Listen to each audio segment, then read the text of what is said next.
That's it. Come on in. Come on in. Just getting a sneaky croissant before you came in. We saw you. Good morning. Good morning, everybody. Oh, that's definitely a day 2 morning. Good morning, everybody. Fantastic. Well done. You've made it to day 2. Who's already switched out the smart corporate footwear for the comfy trainers? Yes, those of you who've been here before probably did that yesterday. It's very good. Really looking forward to this session, just while everyone's coming in. Who's here for the first time, by the way? Who's here for the first? Oh, welcome. It's good for your step count, isn't it? It's good. Who's been here two to 5 times? Oh, fabulous. Brilliant stuff. And who's been here way too many times? Lots of us. Fabulous. So, my name's Anthony. I've been at Learning Technologies probably for around about the last decade. And a few years ago, Don asked me if I would be interested in joining the chair team. And I said I would do it on 2 conditions. Number 1, whatever session I run, I want a front row full of the most dynamic, ambitious, engaged people that the L&D industry could possibly have to offer. And well, maybe next year's the year. And number 2 was I want to chair the sessions that have real L&D people doing real L&D stuff that makes a real difference in the real world. That one so far has come true every year. So I tend to get these kind of presentations that are real stories about how people have tackled some of the challenges that we all face day to day and have some ideas to share. So that being the case, this is very much a kind of a community session. So if you've got things that you want to ask, absolutely ask them at the point at which they appear relevant. There's no point sort of waiting nearly an hour and then we'll be like, oh yeah, I remember that thing, it was ages ago. So if there's something that you want to contribute, please do that. Equally, if you've had a similar or a contrasting experience, then again, feel free to share that with us as we go through the session. And I think that'll be a really productive way of doing it. Have to say, having worked with these 3 brilliant presenters for the last few months, actually, what's really shone through is how much they want to make sure that you get something out of this session. And I think we all have a kind of collective responsibility to make that happen. So effectively, the more you add in, the more you'll get out, I think is one of the things that will be true. So before we do get kick-started, I want to do a little exercise. If you think you might be the person that has travelled the furthest to be here to this conference, I'd like you to just stand up now. If you think that could be you. Last year when I did this, we had someone who said Stoke. They did not win. so we've got a few contenders. Come on in, guys. There's plenty of seats. We don't charge more for the ones near the front. You're all right. So where have you travelled from today, my friend? India? Oh, right. If you can't beat India, you might as well sit down now. I feel like we've gone with a strong start there. Definitely further than Stoke. Okay, so we've got India over here. Where have you travelled from? From Malaysia. Is that further than India? My geography's not great. Okay. Oh, and we can beat Malaysia. Where have we travelled from? Australia. Knew it. Well done. You better get cracking, the last bus leaves in half an hour. Fabulous. Great stuff. So, I think that's the preamble over. So, we were talking very much with my speakers about how do we land this, how do we make sure this is a useful thing. And I guess that's really relevant because of the topic that we're talking about today. We're talking about learning impact. And I was saying to the guys earlier, I wonder how many people got into L&D for the same reason I got into L&D, which is I wanted to make a difference. Put a hand up if that's one of the things that made you want to get into L&D. Yeah. Now keep your hand up if during your career you have definitely implemented, put into practice, developed, designed, whatever, something that you genuinely, honestly believed did not make a difference. Probably, yeah. We've all done it, haven't we? Oh, just do it. Just get it. Oh, fine. Just tick the box. It'll be fine. It's only 346 slides on health and safety. It'll be fine. So hopefully this session will help in a number of ways. So we've got speakers from 2 organisations today, and they're going to give different perspectives on learning impact. So we've got one presentation that's very much around the measurement and the importance of measuring that. And then we've got another slide to that, which is how do you go about doing that? How do you make sure that you are having an impact? How do you have the conversations that make sure that you set out on the right track and that you ultimately end up having a great impact? So hopefully that's what you're in for. Now, I know what this is like being in your position. I've been in this position many times. The first 10 minutes of every session is you sitting there going, have I made the right choice? Do 5 presentations. There's at least a 20% chance I'm right, but that means there's an 80% chance I've made the wrong decision, I'm in the wrong session. Now, first of all, you have made the right choice. Congratulations. Well done. Well done you. Yes, give yourselves a round of applause. But more importantly than that, everyone else in every other track is also having that same thought. We're aware of the concept of FOMO, the fear of missing out, right? I think we could generate a little bit of that, and I think there are a couple of opportunities where we can do that. So, each time I welcome a speaker to come up, I want you to welcome them as if Taylor Swift has just walked on stage, right? So that everybody in every other track goes, what the hell is going on in track 4, and why am I not there? Now, this is how loud I want it to be. Not only will all those people be thinking that, but I want the people in track 5 downstairs to be banging on the ceiling, right? Because they can't hear it. So I'm going to get the presentation loaded up, and then I'm going to welcome Tane and Fran to talk. So just let me get that on the screen. Here we are. There we go. Right. Fabulous. So I'm going to hand over to our representatives from IHG, and this is the first time you have to imagine this is Taylor Swift, okay? I normally do a warm-up. No, I'm not going to do that. No, I'm going to hold the tension. Because now you're all thinking, how loud does that have to be? I don't want to let the side down. So just go a little bit more than you were thinking. Okay? So I'm going to hand the click over. Ladies and gentlemen, please welcome to the stage Tane and Fran from IHG.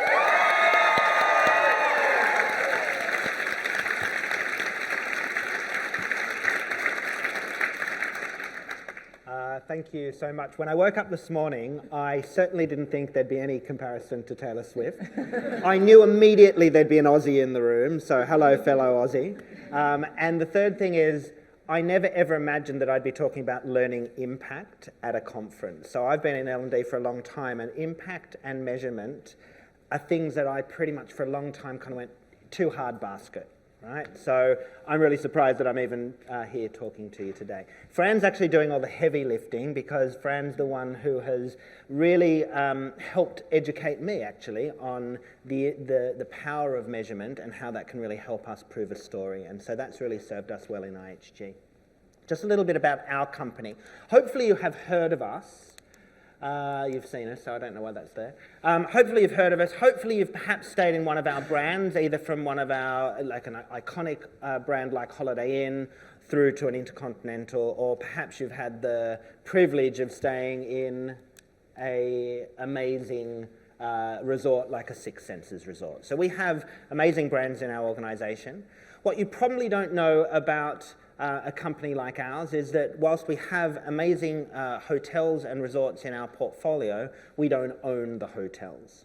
And so this is important for us around how we approach learning in IHG and how we approach learning in general. So we have 19 brands. We have nearly 6,500 open hotels, and you can see we have a relatively healthy pipeline, nearly 2,000 hotels due to open at some stage in the future. Why is this important? Because we have to cover the globe. We are a global organisation with representation in most large cities or resort locations.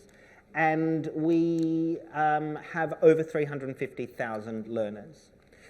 The fact that we don't own the hotels means that we either franchise the hotel or we manage the hotel on behalf of an owner.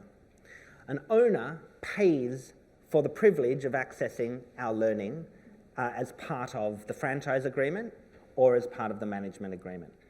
And the reason I'm giving you this background is you can imagine we're spending an owner's money, or we're making an owner buy our learning. We're trying to prove the value that it is driving performance in their hotel. Plus, we also have the added advantage, like a lot of us, of I've still got to prove to the business the value of learning and the impact that we're having aligned to our strategic priorities. So we have some really interesting challenges. Now, historically, as a business, we approached learning through a regional model where every region went and did their own thing, and measurement and impact, in all honesty, was not on the agenda. We ticked boxes, we made sure that our hotels complied to a brand standard. Just wasn't a big deal. So we, about 2 years ago, completely changed how we approached learning at IHG. We moved to an audience-based model, so we stripped away and fully broke away a regional model, and we built from scratch, effectively, how we'd approach learning. The reason I'm sharing this, and the slides keep moving ahead, and I don't know why they're doing that. I might just put that there for a second so they don't.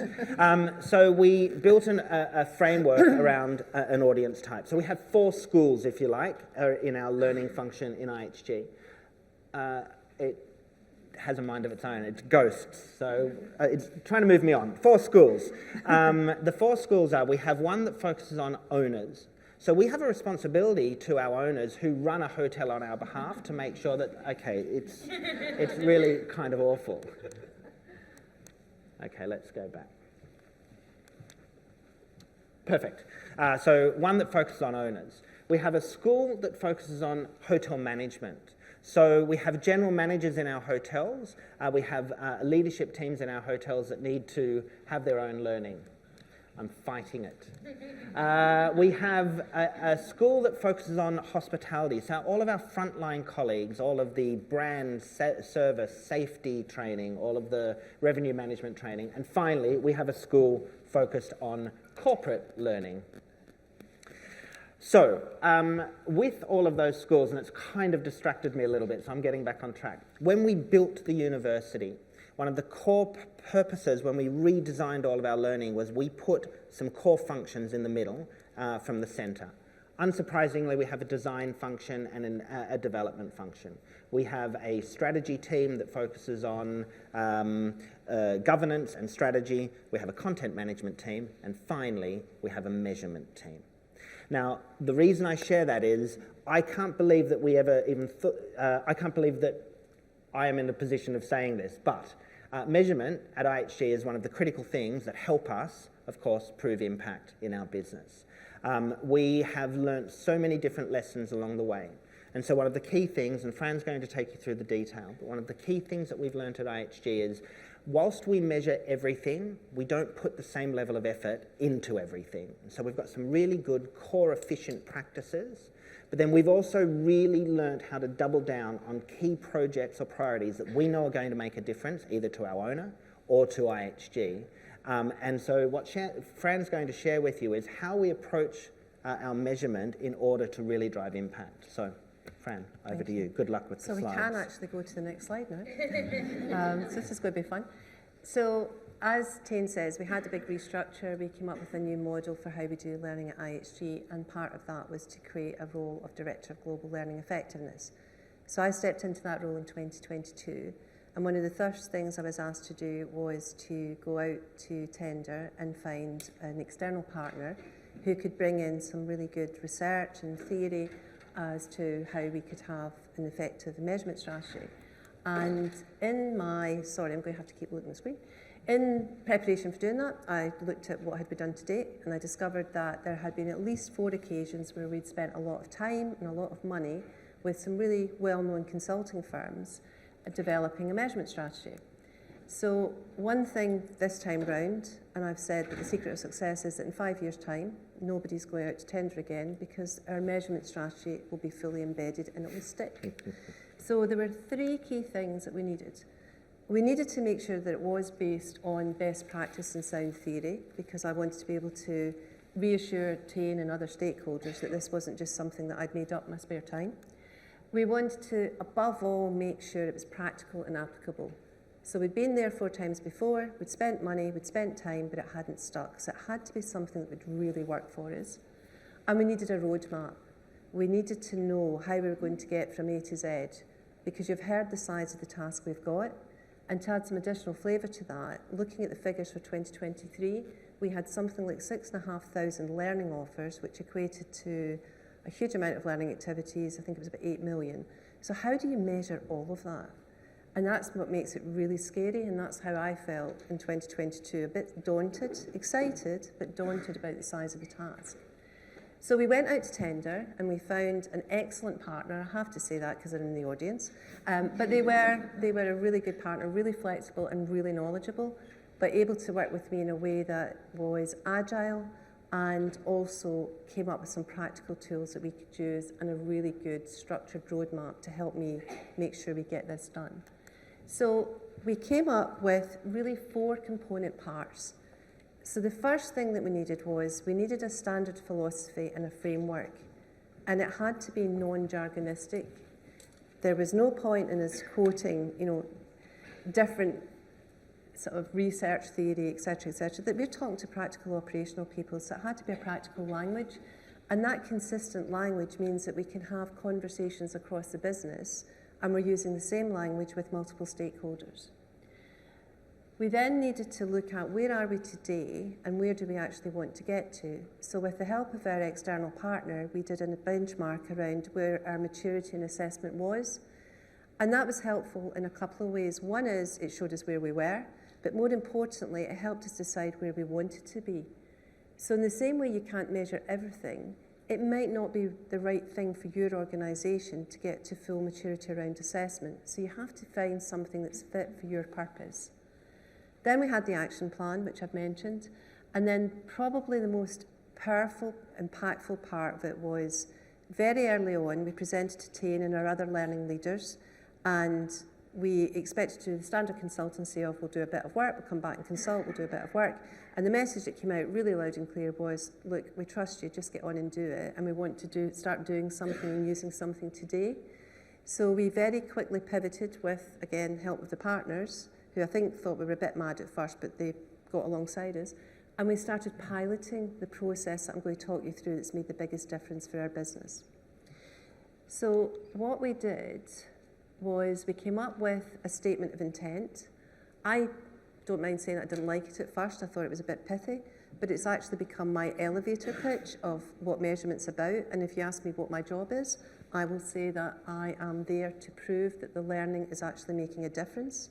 And if it isn't, to find out why so that we can improve it. So it's a really neat way of summarising what it's about. And again, that engages people in why measurement matters.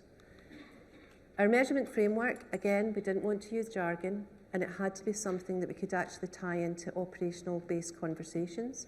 So we measure at the efficiency level. The number of courses that are consumed is still really important. We're all chasing that holy grail of the business impact. But when we're providing a learning offer, we need to know, are our customers actually engaging with it?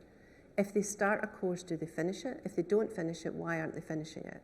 Because if they don't complete the learning, they're not going to apply it. If they don't apply the learning, they're not going to have the behavioural change. And if they don't have the behavioural change, we won't get to business impact. So our framework is really simple and really easy to explain. Where it gets more difficult is actually finding the performance issues. So again, very early days, one of the things that Tane said that resonated with me was he also wanted us to be able to prove when the learning wasn't the reason that the performance issue wasn't changing. So how many of you have been in a situation where you have done the best training needs analysis, you've designed the best solution, you've implemented it to your best capabilities, and the performance issue hasn't moved? Yeah, and I've been there as well. And the lesson often is you have to look at the context in which the learning's been applied. And you need to understand that, because otherwise, as learning professionals, we're the ones that get the bad rep, and then we don't get the investment. So the measurement map starts with the end in mind. So what's the strategic goal? What is the business impact we're actually setting to achieve? And the biggest important question we should all start with as learning professionals is learning even the solution? Then we work back to what are the business results? So this is a model, again, that we got through the work we did with GP Strategies. So we very much have to try and find a business result that carries a financial value.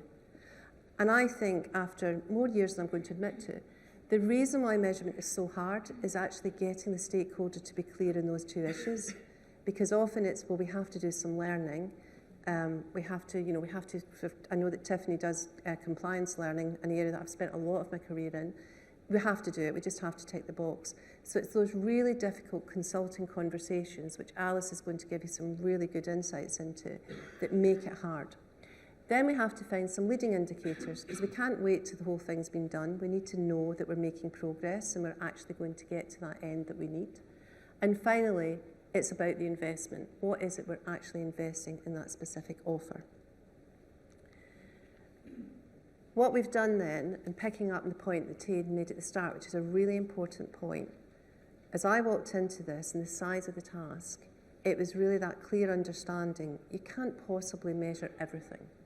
So you have to come up with a way of identifying where are the programs that it's going to make the biggest difference to be able to prove the value of that. And that's how we're applying the measurement map process. So we're looking, as you would expect, at things that are sponsored by our executive committee, that are really important to the strategic priorities of the business, and that's where we're aligning to the strategy. So if we've got, for example, when we had our new loyalty IHG One rewards, our loyalty training was super important to us. So it made sense that we would drill down and prove that those hotels who completed not one, not two, but all three parts of the loyalty learning had a significant improvement in their loyalty enrolments, and that then has a dollar value to the business. So it's picking those projects to drill into, where to divert your energies to. And then it's about having that measurement of learning application and transfer for those specific projects. So where we create measurement maps, we don't just measure have they completed the learning. What we're doing is we're looking to find opportunities to see, okay, once they've done the learning, what happens next? And more of the learning that we're creating has got sustainment activities and post-learning application activities, so we can really make sure that the learning does go into practice. We've got some really exciting work. Well, I'm excited. I don't know if anyone else is. We've got some really exciting work working with one of our performance operational teams, where we're looking at some of our elite performing hotels, and we're looking at some hotels that are underperforming. And we're going to do a deep dive into what is their learning behaviours and what happens to that learning once they're back in the workplace. And then we're going to look to prove that that actually does drive their performance. The other thing about this, which is super important, is, and this is where measurement isn't just about can we do the data, can we prove it's add value, it's how do you use measurement to inform everything else about learning. So how do you use data to tell you what your learners are doing? How do we use the data to tell us what our owners are engaging with and not engaging with? Because that then informs and shapes our future learning offer and helps us with our content management strategy. Another part of our strategy is building capability and capacity. So there's myself, 2 junior analysts and 2 analytic managers. So we're a very small team trying to do a lot. But also, if it just sits with us, it's never going to stick. So it's about building what I call a community of practice. And we have measurement champions drawn from each of our schools, and we meet on a regular basis. And it's what I call a community of practice. And one of the things we're doing is we're bringing in external people to talk to us about what they do. So last month we had a business psychologist talking to us about the use of AI in evaluation. Next month, Alice is going to come and talk about the work that she does, which is one of the core areas, capabilities we're trying to build. So it's really good because, again, those colleagues can be in the business having those performance consulting conversations that we need. The other things that we have that are really helping us with this is each learning school has a learning business partner, so they do those initial performance consulting conversations. And we also have a really robust governance process about how we introduce new learning, all of which is really helping us embed. And finally, we need to get the data out. So at the same time we restructured the learning function, we decided it was a good time to implement a new learning management system and a good time to implement a new learning content management system. Oh, and we introduced a new HR system as well. So we don't like to do things slowly at IHG. So with the reporting, the data we get from the LMS, it's useful, but it's more useful if it's sitting alongside our business performance data. So for the last year, we've been working on moving our learning data into our data lake, which is our Google Cloud platform. And it's still early stages. We're about to launch some new dashboards for our hotels through their main hotel reporting tool. But again, it's getting to that data to do all the things that I explained in terms of informing design and behaviours and stuff like that. So what next for us? Well, we have applying the maps to what I'm calling insight projects. So in other words, looking to have some good success case studies of where the learning's made the difference. It's about aligning to operational performance. So one of the things that I've found has been a huge help is rather than me trying to look for examples of where the learning's making a difference, is talking to operational colleagues about where are they working on performance issues and then starting to align with them. It's building capability and capacity, and it's about building those performance consulting conversations. And that lets me hand over very neatly to Alice, who is going to talk to you about how she does that, what her experience has been of that, and how you build those conversations to get that strategic alignment that is so important to us. So thank you all for listening. I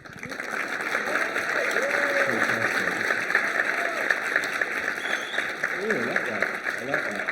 Notice we've not only got Taylor Swift on stage, we've also got Taylor Swift's road crew off stage. You see that? That was a beautiful piece of work from my friend.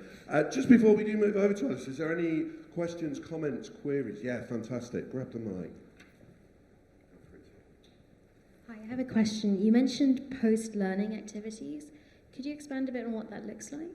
Yeah, it's. We're really lucky because, as Tane mentioned, we've got a Centre of Excellence, which is a design and development team, so they can work really closely with their subject experts. So it's things like, I'll give you a concrete example. We have a programme called Way of Clean. So cleanliness of our hotels is really tied to one of our operational metrics. And what we've got is some e-learning, as you would expect. But we've also developed a whole library of resources, which are sort of 10-minute trainers, job aids, checklists, tools for supervisors to check that people are doing the training the way they are actually applying the training. So it's all about how do we reinforce the learning back in the workplace. And there's multiple different ways that you can do that. But again, something that I can talk to you about in more detail if you want.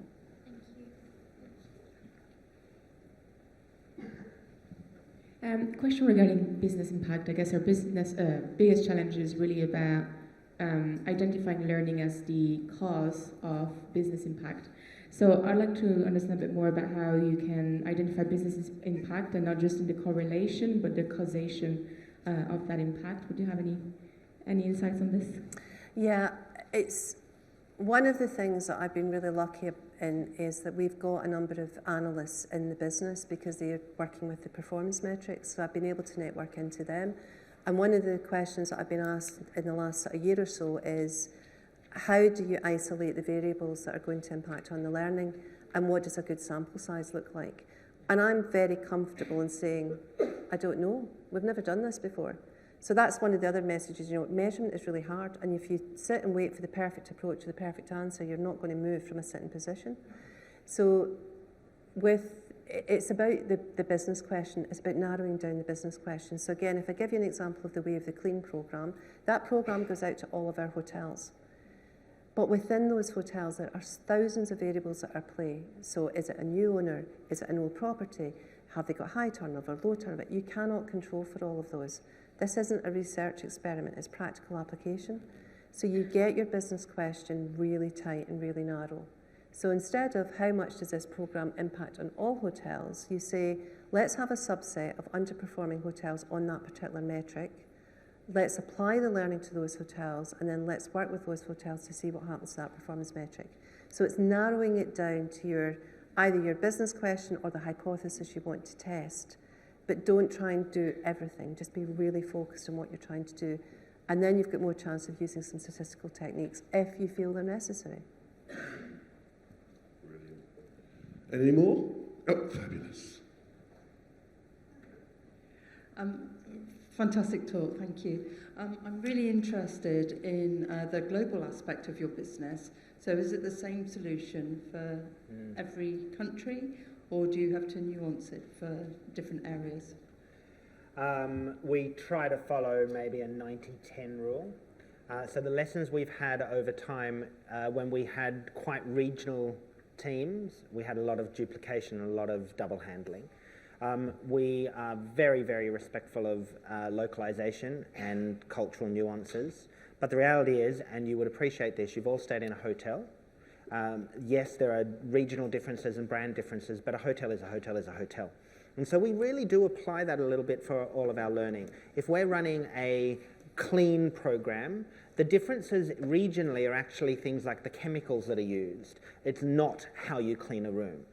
If we're running a leadership program, if you're leading a team in Shanghai, or if you're leading a team in Port Moresby, if you're running a team in Edinburgh, it is pretty much the same. So yeah, we will absolutely look at localization, but we try to design once, we try to design from the center, and then we allow for a level of local nuance. Content management has also become hugely important for us to be able to do that.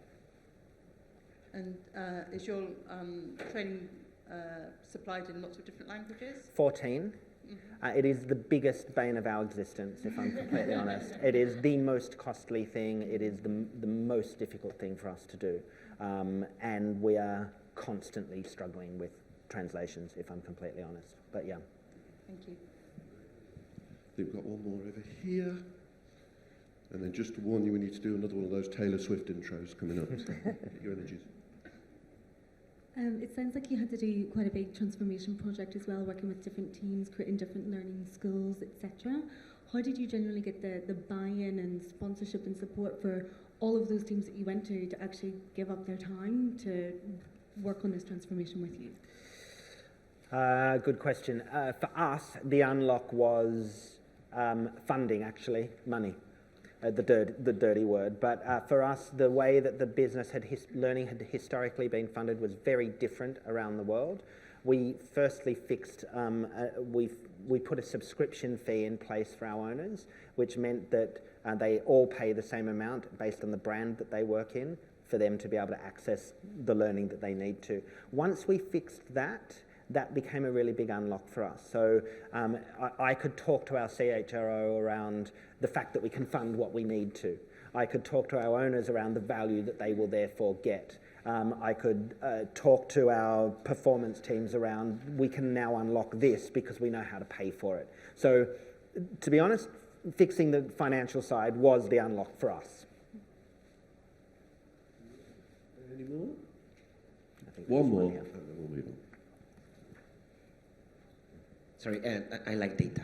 And I was wondering, so into your data lake, apart from the standard LMS data, what other data did you put in there and extract, and did you do analysis and stuff like that? What was the approach?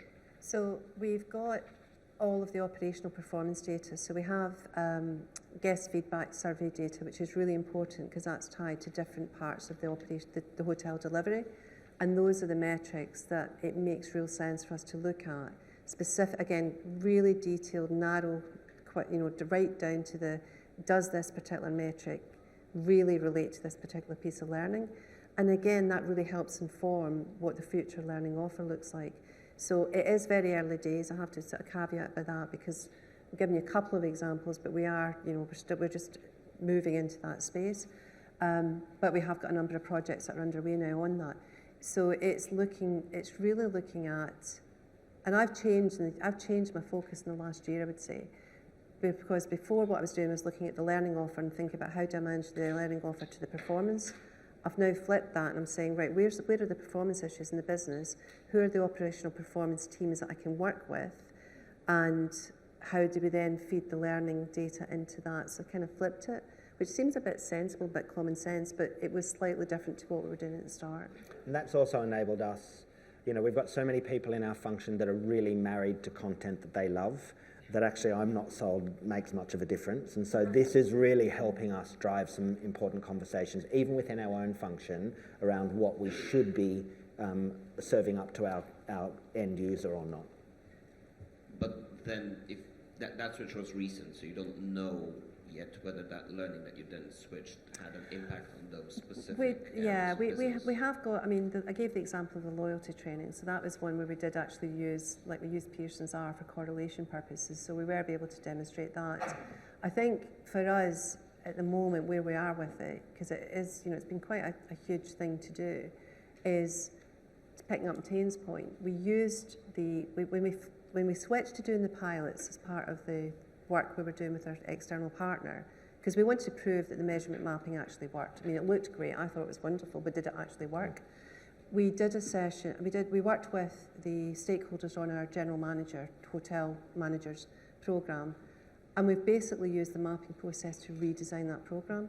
So what we've done is we've said, right, okay, GMs are the one person in the business that can generate owner return, which is the most important thing for us, apart from the guests obviously having a wonderful experience, that comes first. So what are the metrics we need a GM to influence? Okay, so if that's what we want them to influence, how do we need a GM to be behaving in their day-to-day job to influence those metrics? And then how do we give them the underpinning knowledge and skills through the learning? So those metrics that we've identified for that program are driving what the content of the program is. So we're really data-focused, performance-focused, but you have to be precise because, again, you know, this isn't about us doing research. It's not about me writing a book in measurement. It's about us coming up with some really practical ways to use learning measurement to inform the offer and prove that the offer is doing what it needs to do. And if it doesn't, as our strapline says, it's about how do we then improve it to make sure it does.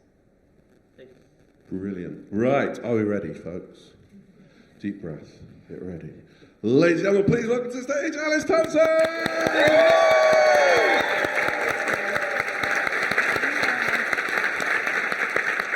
Thank you. I love that. I know how Don feels now when he said you get applauded for doing nothing. It feels amazing. But yeah, thank you. Really grateful to be here. Hopefully you can see some of the kind of threads come through what Fran and Tane, you're now Fran, have sort of shown us the first part of the session. So we're going to kind of strip it back, simplify it a little bit, and give you some kind of practical tools of how do I just get started with this. And we're going to use some kind of performance consultancy tools to help us to do that. So to start us off, I am going to play a little video just to kind of get us in the right mind frame of a bit of curiosity. And afterwards, I will give a proper introduction to who I am and what I do. But I want to just step right into this video. So I will hopefully get it playing now. Life changes when you become a grown-up. When you're a kid, it's easy to wonder. When you're a grown-up, you have responsibilities, right? But when you're a kid, it was easy to wonder. So right now, all across the room, I would like everybody to try to remember what it was like when you were real little. Some of you don't have to go too far. For the rest of us, I want you to think about being a little kid. Because when you're a little kid, wonder is easy. It comes naturally. Wonder is your job. And so every day is full of possibilities and the world is full of whimsy because, well, mostly because when you're a kid, this is how empty your schedule is. So every day is full of amazing opportunities. But if you're like me, at a certain point, life gets pretty hectic. And if you're like me, I'm going to guess it probably happened around age 5. Because at age 5, you go to school, and school is fun because you make friends, but school is hard because they give you homework. And you start to learn a few things, and those things turn into a job. Maybe that job becomes a career someday, and before you know it, you've learned quite a few things. You've met quite a few people. Maybe you find someone or a group of people you want to spend your time with, and your life is looking pretty great. But it's looking pretty full. You see, one thing grown-ups are always good at is remembering to fill our calendars. And one thing we're terrible at is leaving enough room for wonder. But not you all. You're different. I can tell. Because you're watching a grown man play with a puzzle. And anyone who's willing to take that kind of approach to life is willing to be okay with not having it all figured out. And that's all I ask of you tonight. It's not going to take much effort. Just a little shift in your perspective. But if you're willing to play, I promise you, it will be fun. But most importantly, you will find that in the midst of all that great stuff, it is still quite possible to leave yourself just enough room for wonder. And if you're willing to go on the journey with me tonight, well, then I'm going to try to show you some things that before tonight maybe seemed impossible. So I've came across that sort of scouring, sort of Instagram or the internet, just because when I'm kind of putting together things as a learning partner, I try and just find anything that's kind of outside of just what we might think as traditional learning, to just open up our minds and plant those seeds. Could we do something a little bit differently? And that's definitely how I approach my work and how I sort of try and move us from that tactical to strategic L&D. So that's why I wanted to show that video at the start. And just leaning into some of the stuff that we spoke about in the opening talk this morning about being a bit more human and building those human connections. I've been in the industry for over 15 years now and been really privileged to have been, worked with and been mentored by and come across some most amazing people that I think in the industry, including David James and Danny Seals, Kate Graham, currently working with Simon Gibson, and they're just some names that you might see pop up in some of the L&D podcasts that you listen to. And I just think building those connections and hearing from them and getting those insights have helped me to just think, if we did this, might it help us do that? And what could we try out? So I brought some of those insights into what we're exploring today. I don't have a silver bullet. I always just want to caveat that I don't have a way to absolutely solve everything, but hopefully this will give you an idea of how you can get started. So what I wanted to do was just start with a definition. What do we mean by tactical and strategic? And because we're at Learning Technologies, I went to Copilot for this and just said to them, said to it, what's the difference between tactical and strategic in business? I didn't say tactical and strategic in terms of learning and development because I feel like we need to step out of our own agenda and think about this as a wider challenge. How are we really getting closer to what the business needs? So I used Copilot for the definition. So strategic, what I really like about this definition is this idea of a longer term plan.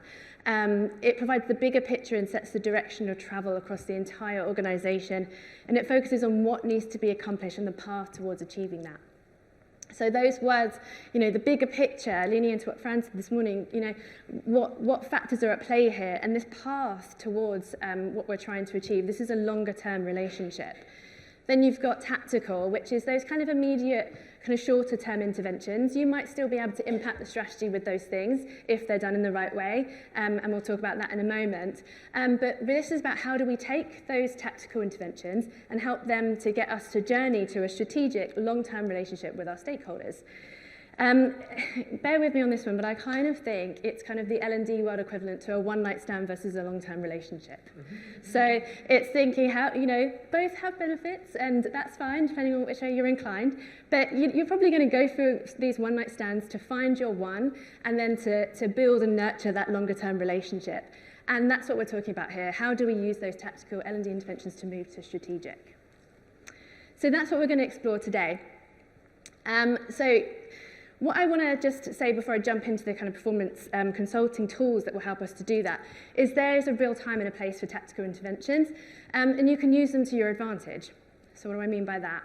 That's basically saying that we can use it to get our foot into the door, we can use it to learn to walk and talk like our stakeholders, to understand what their pain points are, to build those connections with the leaders that are going to kind of help get on board with what we're trying to do. So they have a time and a place, but it's about how do we use them in the right way to our advantage to journey to strategic. So that's what I mean by that. So this is one of the first tools I wanted to talk about, and this came from David James, and I don't know if anyone has listened to the Learning and Development podcast. Has anyone listened to that? Yeah, yay, one person at the back. I would recommend it because I absolutely love it, and it really just helps to keep me on the right track and hear what other people are thinking about as well. So he gave me this back when I was at ASOS and kind of said to me, what you can do to help take ownership of a conversation is to use yes and. It seems really simple, but does anyone here still feel like you are a bit of an order taker at times? I definitely am. It can ebb and flow. Sometimes you speak to me some days and I say, I'm on a really good strategic journey with my teams. And then you can speak to me another day and I'm way back in order taking. And it's because that you don't know the pressures that are on the people that you're working with, the leaders that you're working with. They might just, be under pressure to tick a box or pressure from people above them, and they just kind of want you to do a thing. And that's okay, but we can do that thing, and again, we can use that to our advantage. And yes and is a tool to help us get there. Anyone recognize this? We need some communication skills help. Yeah, some nodding heads. You might also recognize we need manager training.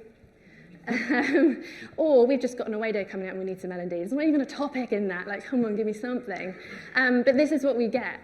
So yes and is a way that we can kind of journey from tactical to strategic. So this is what you can typically say. No problem, yes, absolutely, I can help. But let's have a conversation about what you're experiencing or the challenges you're experiencing and what's within our gift as L&D to support. I'll set up some time for us. So immediately you're taking ownership of that conversation.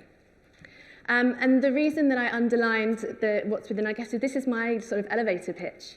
And I sort of use that, what's within our gift to change? And it just sort of helps set out on the right direction. An elevation of this is something that I heard from Danny Seals, and you might have heard from Danny in a couple of podcasts. Well, he has the MindChimp podcast. So I'm a podcast geek, in case you hadn't guessed. But he said, no but. So it depends on like what way you are inclined, how brave you feel. No, I can't help you with that, but I can help you with this. And so you could use that elevation if you like. It depends how you feel, but I would always go with yes and.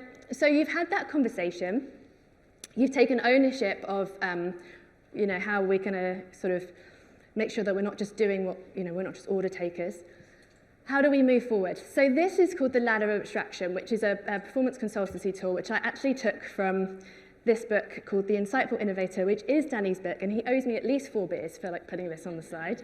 But I absolutely love it, and he knows this. I carry it around with me because it keeps me on the right track in terms of, am I really designing for impact? He's got some great ways that you can apply these tools to it, so I absolutely love it. And this is where I got this from. So ladder of abstraction. Basically, you start with your problem statement, so that we need communication skills help. And you can go up the ladder to go broader. So this is this idea of, it might not even be a training problem, as Tatum Fratton said earlier, but so tell me more about it. So what else can you tell me about the way that you're communicating? What else can you tell me about how you're doing it? Who are you communicating with? You're going really broad. So you're going up the ladder. And once you land on something that you think might be within your gift to support, you can then go back down. And your question there is, okay, tell me more about that. So tell me more. And then you're going further down and you're finding that one thing that you think, we can explore that. And I think it's important here to think about how can we hypothesize at this point, because you're not going to necessarily land on this is exactly the thing that's going to help or solve the problem, but could I try this and could it shift the dial? And that's what you're going to land on. If you go down too quickly, you're going to get into solutionizing mode. So always go up the ladder first. So we've done this. We've now taken control of the conversation. We've landed on something. This is what it looks like in practice. So I thought I'd give you an example. I'm going to go back with that communication skills help. This is the initial request. Yes, I can absolutely help with that. And let's have a chat about what's within our gift to support you with and what you're experiencing. So going up the ladder first, what else can you tell me about communication skills training? Well, we're struggling with the way that we're communicating with our stakeholders. Okay, tell me more about, what else can you tell me? Well, we use data. Okay, what else can you tell me? We get challenged all the time. So you're going up and up and up, and then, okay, well, tell me more about that then. And then we're going back down to finally land on, well, tell me more about what they challenge you about. Tell me more about how you feel in that moment. What does it tell you? And it's basically they're being challenged on the data that's being presented. Okay, so in this sort of discovery performance conversation, we've got to that third box.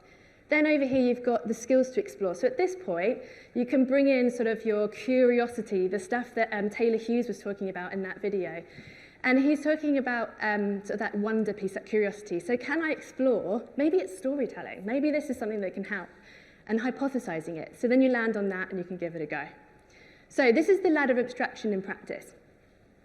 I didn't get there in 4 questions, and I didn't get there in 1 scoping session. So you're probably going to have to keep revisiting, speak to the people it's impacting, get a really thorough understanding. And this is that move from tactical to strategic, because we are now designing for impact. So I didn't get there in 4 questions. I used killer questions, and it's something that I put on LinkedIn quite a lot. I feel like this image is quite aggressive, but anyway, killer questions. And I've made it a hashtag because I'd really love to hear your killer questions as well. So do put them on our Twitter hashtag too. But these are some killer questions. And basically, this is a way for you to understand more about the problem at hand. So this first one, and the second one really, what would happen if we did nothing, and what are you doing right now without training? This always stumps my stakeholder, because they're sat there thinking, oh, I don't know. What is happening without training, or how are we coping without training? And sometimes you can find that it isn't a training issue at this point, and you think, well, maybe it's a process issue or it's a comms issue, but those are really great killer questions. How do you know this is a challenge? So this is your impact. This is how we're going to measure if we've been successful, and how we know it's changed. When we come to later on, after we've kind of put our intervention into place, we're going to want to use that to understand if it's had an impact at all. Who in your team is doing this well, and what's the difference between the people that are doing this badly? This is again shows us more information on what we want to see, what's the change that we want to see. And this final one, are you willing to kill the butterfly? This again was given to me by Danny, and he said, basically it's this idea of, you've got an idea of your great intervention, and it's probably, you know, part of your away day, and you've got this idea of what you want me to do. Are you willing to squash that idea and explore something new? And it's a really good way to get them to think, well, okay, let's give it a go. I'm going to open my mind to a bit of wonder, a bit of curiosity. So these are our killer questions. I would love you to have a think about your own killer questions. You might already have some. So draw your problem statements, even draw a ladder on the page. Remember to go up the ladder, go broader, and then when you land on something you think might be within your gift to change, then you can go back down. So this is how I think you get started. Anyone here got any killer questions that you have in your mind right now? Just raise your hand. Thanks. Sorry. It's a question I use a lot in action learning. It's, if you had a magic wand, what would you do with it? What would you wish for? I love that. Yeah, that's awesome. It's like gets them into blue sky thinking, doesn't it? And elevates that curiosity. Thank you. Just for when people are asking for something new or something that they think isn't out there, it's, do we already have this in our tools or resources? Brilliant. Yeah. Does this already exist? And is it successful? Is it being used? There's kind of two why and so. Sorry, is it on? Why and so what? So what? Yeah. Why and so what? Yeah. What's the change we want to see? Why do you even want to do this? And that again is going to help us define that measure as well. Oh, we have one more. Do the learners think this is a problem? Ah, brilliant, yes. Do the learners think this is a problem? Absolutely, because we might, and do the learners think it's the same problem?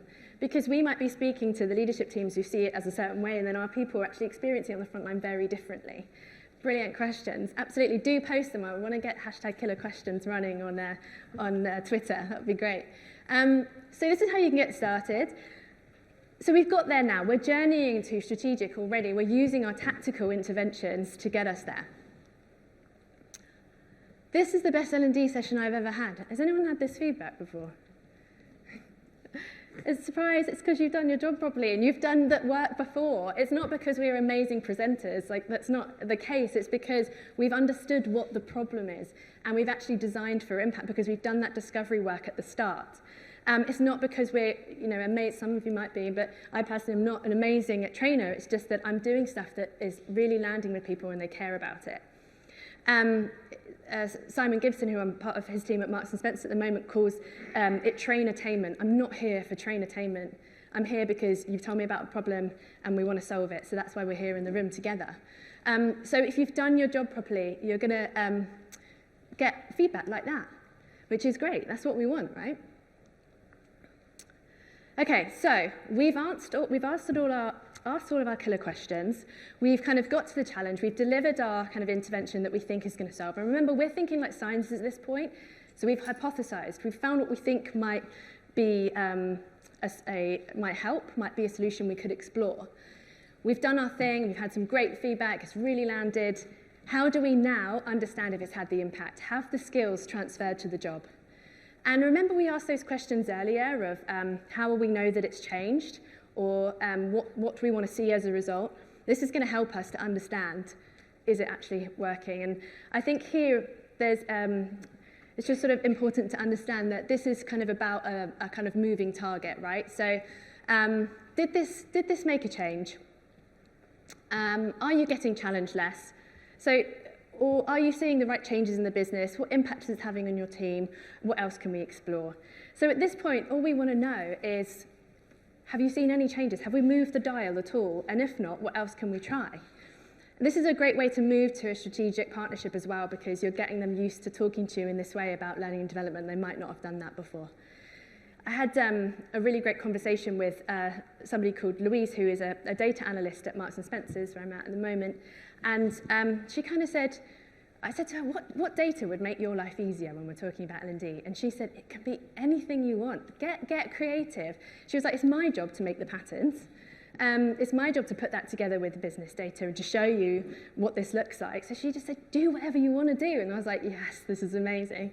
So it could be ratings. We could be looking for 1 to 5.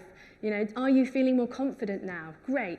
It could be qualitative information that you're getting from people. So gather what you can. Are we seeing at all that this is moving the dial? So this is how we're sort of understanding if we're starting to get to the right place. And we've kind of opened the door to that more strategic relationship. Has anyone seen this before? Goodhart's Law. I absolutely love it because, when a measure becomes a target, it ceases to be a good measure.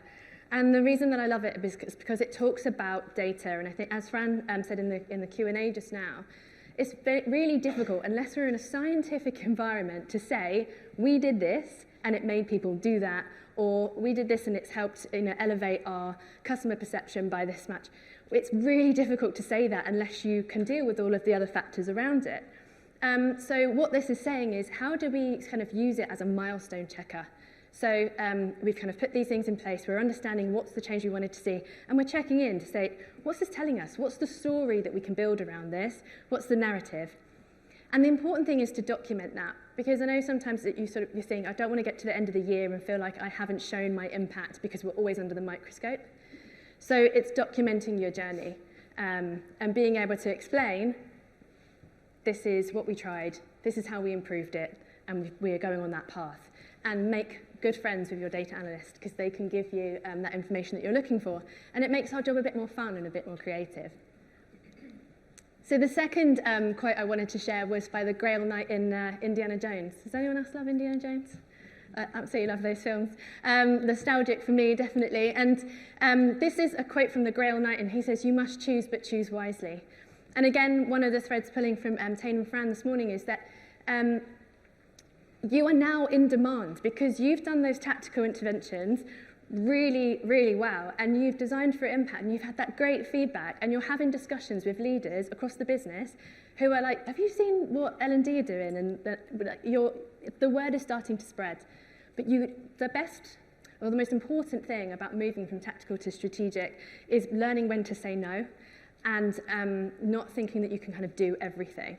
So you must choose, but choose wisely. I would say probably 2 or 3 great sort of longer-term partnerships. If we go back to that analogy of the one-night stand versus long-term relationship, if you're going to build a long-term relationship, typically you might just have one. So this is it. You need to invest the time. So it's different, and I think we need to reduce our scope and learn when to say no. So you must choose, but choose wisely.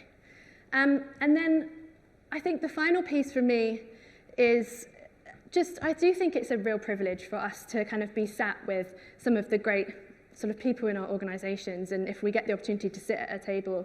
So, I think when we're talking about choosing wisely and choosing fewer places, go where kind of the energy is, go where people get it, go where you see the opportunities that you can kind of plant a seed and get them to think a little bit differently, and to go on that journey with you. And they're the places that you can put your energy into.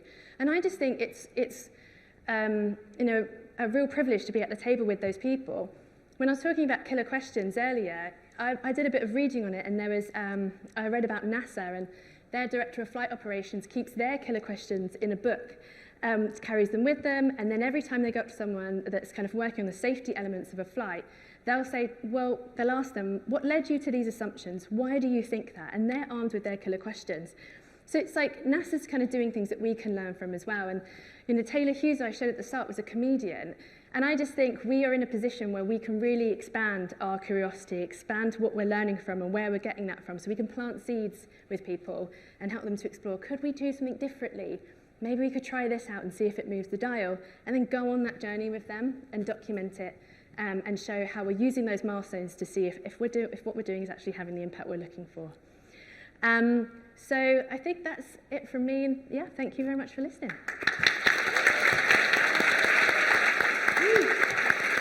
Okay, what questions do we have for Alice and indeed for Tane and Fran? Thank you. I have a question about compliance, I'm afraid. Oh, no worries. So when you're having those conversations with stakeholders around particularly compliance training, is it a different kind of conversation that you have?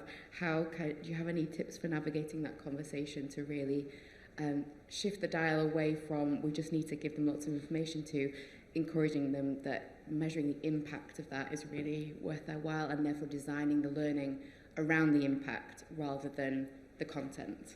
It's a good question, and look, I think I've been battling with compliance training for most of my career as well. I imagine most of you have, and I've tried to do it creatively. And I think the thing for me is, with compliance training is about care. You need people to care about this stuff. Typically in fashion, we have some compliance training that we try and get people to do around, our supply chain, and you hear some really horrific things about stuff that is just, hidden away and we don't see it, and we're not going to put up with that. So I think really it is about generating care. So around that, I think it's not just about training. I think these conversations do matter in that, because it's, are we communicating this well enough to people? Is it in front of them when they're doing the job, so it's reminding them regularly to do it? And I think for that, it also becomes a little bit of a kind of awareness piece and knowledge management piece. So I think in terms of testing your effectiveness, you can get creative with it, and you can kind of be like, what was your awareness of this before? Are you aware of the impact? You can ask those questions. Do you, test whether they care more? But I do sometimes think we are up against a battle of compliance being, the legal teams do want to tick a box. So my suggestion would be, leave that there. Like, we will do that job for you. We'll get people to do it. And the ways that we can get creative was, how do I generate what's important? And that's to get people to care about this stuff. So that's how I would approach it. That's a really good point. I also live in a world with lots of compliance, and it's a very similar challenge. For us, it's going back to that SME and saying, okay, why do they need to know that? What will happen if they don't know that? So, show of hands, anybody who lives in a compliance world, what year was the Health and Safety Act enacted? 1974, we all know that. How does that save lives? No idea. No idea. So that's gone. that's a resource that sits somewhere, and they can find that. So for us, the conversation is, what do these people do? What is it you want them to do differently, safely, compliantly? Let's focus on that. And not just throw the kitchen sink at them, because that's easy. So, yeah. And I think that question, to add to that as well, I think that question of when people need to know it as well. Do you remember that the little clip art that used to pop up back on like Windows? Clippy with the eyes. Yeah. And I think I actually love that theory, because Clippy popped up and was like, oh, have you thought about this? And I just think that it's that time of need thing that I think we could unlock with compliance as well. Definitely. You're working on this, have you thought about this? And just putting it in front of people's eyes. Yeah, absolutely. Anything to add on that, Tane and Fran? My view is, with compliance, I think your killer questions become really important. I think exactly what you're saying. What does the client need? What do we have to do? And I think sometimes we make a mistake in L&D that we need to make everything amazing. Everything needs to be engaging. Some things you've just got to do. So let's just move on and focus on the things that we really need to focus. Yeah. When I'm doing my compliance, the most engaging thing is I get it done quickly and efficiently. Thank you very much. Exactly right. I think moment of need is really important, though. Absolutely. That's good. More questions? I saw a few hands. Oh, yeah, go for it, Bethany. Good morning. This is for any of the speakers. We've spoken this morning about the impact and measuring learning. Can you share with me how you measure learner readiness to learn? Great question. Readiness to learn. What do you mean by learner readiness? Unless, Fran, you've got a thought. Can you explain to me what you mean by learner readiness? Yeah, so I think as having worked like yourselves in L&D for the last 30 years, you know, like you say, we identify through our stakeholders the training that's required. But do we ever consider and look at, is it the right time now for our learners? How do we make sure we are giving our learners the best opportunity to learn? We've just sort of started implementing some pre-learning questionnaires, looking at inclusivity, the way people learn, but also thinking about, is it the right time now, say for example, for somebody to go on a leadership programme that's 18 months with a qualification attached, based on their personal life, where they are in their career, is now the right time? Yeah, thank you. Yeah, so I think I don't think we can do our jobs by being kind of sat at a desk, and I think we need to get out there and speak to the people that this is actually kind of impacting. So I think in answer to that question, are people ready to learn? I would say ask them and understand how this is impacting them in that moment, because I think what that will help us to do is really understand, well, what are you experiencing? And if we've got this butterfly idea of this is the training we want to give these people, speak to them, ask them what they're experiencing, do all of this discovery work to understand what the real challenge is, and then they'll tell you if they're ready to learn and what they're ready to learn. So my best advice would be speak to the people it's impacting. I agree. For us, how do we tackle that in a number of different ways? I think manager awareness is really important. So we actually will work a lot with, say, the line manager. So if we're targeting a particular audience, I think engagement with the leader is almost more important than engagement with the learner to begin with. Are they creating the right space for that learner to be able to learn? Are they talking to the benefits of that, so on and so forth? We are really interested in moment of need. So I think meeting someone at their moment of need is really critical. We have not unlocked that fully, but we are certainly having a lot of conversations and really starting to think from a design perspective, how do we meet at the moment of need? I'm also really interested in learner behaviour. So, you know, if no one's using it, where are they focusing their energy? What time of day? We run a 24-hour, 7-day-a-week operation. So learner readiness for me is multiple factors, but they sort of would be 3 unlocks that I'd be exploring a little bit more. Yeah. And I think from your point around starting to correlate learning data with performance data, that really helps us move towards that, doesn't it? Because we've probably all been in that world where a thing has happened somewhere and therefore everybody has to be trained to do that. Yeah. Well, that's not reality, is it? Yeah. So when you start to mix that performance and learn data, you can start to identify there's a learning need for these people here at this point in their career, in this location, and you can start to really then drill down and get the right solution for them, rather than the one-size-fits-all that we've probably all been asked to do at some point. And it is, as Tane said, it's also using your instructional design to its full capabilities as well. So using branching within e-learning is one way of doing it. And we're doing more and more of that because we recognise that we've got different people coming from different backgrounds in terms of the experience of the hospitality industry and the experience of leadership.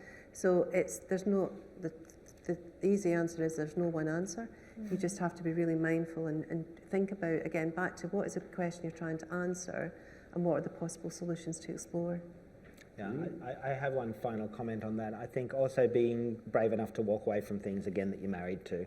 You know, for me, we pushed hard for a long time around apprenticeships in our corporate business because we thought it was the right thing to do and we wanted to access government funding and all of the stuff that you have to deal with. And the reality is our business, the people in our business didn't want to do them. They couldn't commit the time. I took them away. I wasn't very popular, but I just got rid of them because no one wanted to do them. So why am I pushing or flogging a dead horse? So. I love that, because I think it leads into that like more agile L&D. Like if we have done our work and we understand that we're really designing for something that's going to be the change we want to see, but if it's actually not worked, don't be afraid to say this hasn't worked, let's try something new. So it's that build, test, iterate. So yeah, I think that's really effective. Yeah, one more over there, and then I'll come to you. Hi, and thank you so much for that talk. It was really helpful. It's a little bit on the readiness question. I'm trying to figure out the answer, and it was sort of mentioned yesterday in the personalisation session, if anyone joined it. But it's a little bit around trying to reach the people, get the impact of the people who think they don't need it, but probably need it the most. So I guess, I don't know if that's a bit of a comms thing, but that's what I'm struggling with, is the people who end up being in the room are sometimes the ones who are more open to it, but they say, think someone else should have been here actually. Is there any kind of thoughts, or I'd love to hear your kind of thoughts on that as well. Yeah, I'd love to hear your thoughts on it. I think what's worked for me in the past, and I think someone mentioned it in this morning's talk, was think like a marketeer. So it's almost like, how do you sort of build it into a bit of a commerce plan of, this is why, again, you should care about it. And this is what it's going to solve for you. Because ultimately, this is what we want to know when we're at work. Is this going to make my life easier? Is this going to make my job easier? Or is it going to make sure I'm doing the right thing? So if you think about, how do I then promote this as a marketeer might, it might be that you need to combine your learning intervention with some great comms, maybe some examples of where people are doing it right and what it's unlocked for them, can be really effective. For us, yes, 100%. I'm really interested in engaging hearts and minds. I'm really interested in having a two-way conversation rather than being top-down. I don't like this idea of bringing people into a classroom and to fix them. So I'm really interested in hearing about people's lived experiences. And so in that instance, I'd like to bring in their experience, and that's much easier. And of course, if they are buying their own BS a little bit too much, usually a room will correct that, right? So that doesn't worry me so much. So for me, engage hearts and minds, and yeah. What was your thought? Did you say you had some thoughts on it? No, I'm figuring that one out. Oh, okay. Okay. We'll get there. Final question. Oh. My notes. Actually, it was something you said that I thought was really interesting, this idea of being married to an idea, and then you also mentioned the idea of kill questions. I think there's a kind of combination there. Something I was thinking as a kill question is this idea of, is there a genuine desire or need for this L&D, or is this simply something that the organisation or the department is married to? Yeah. As a key question, like a killer question to ask. I love that. Yeah. Love that. Yeah. Do you have thoughts? I think it's good. Yeah. I think just leaving it out there, it's the old maxim, isn't it? If you always do what you always did, you always get what you always got. Yeah. So if it's not working, do something different. But you will find people in your organisation that are married to ideas, concepts, courses, workshops, styles of delivery. I found the pandemic was the greatest opportunity to break a lot of that, where people were like, you can't do learning online. Oh, guess what? You haven't got any choice. Ta-da, it worked. Can I add to that? And just to add to that, I think, I think people can be really wed to it. And when we're talking about where to put your energy as well, I find if people want to do something, they'll probably find a way to do it. So if you really believe in this and you really believe that actually I can do something that's really going to create real impact, go where the energy is and go where the people really hear you and get it, and then we'll go on that journey with you. Great. Well, I would never be the one to get in the way of you and your lunch. I know how that ends. I believe Alice, you'll be down with the Women in Learning tables. The rest of us will probably be kicking around as well. But before we leave, because the other sessions haven't finished yet, let's just give them one more opportunity to realise what they've missed out on, and give it up one more time for all of our speakers.